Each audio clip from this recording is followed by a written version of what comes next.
Markets thought that it had sort of gone away for a bit, but it's interesting to see the lack of reaction at the moment.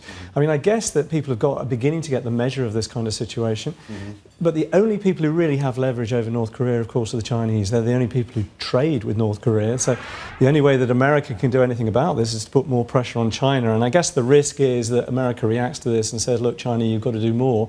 But it had seemed as though China was already doing more. They made a lot of changes to the access to banks and so on that the North Koreans could have, and it seemed to be making some progress. So maybe North Korea is just trying to get a little bit more, cause a bit more tension over that. Yeah, because if they go to the if they resort to the alternatives, and that is any kind of military action trying to shoot down missiles, then all bets are off, right? Nobody knows what that's going to bring, and nobody knows what thin-skinned egos are going to cause for the world. That's not going to. Nobody's going to win in that situation. No. I think people still think that this is a bargaining game between North Korea and China. It kind of brings back an old term from the Soviet days: mutually assured destruction. You know, I don't want to go that route, and hopefully we don't have to talk about that. But it is one of those situations where if all hell breaks loose, then we're not going to worry about overweights and equal weights and that sort of thing.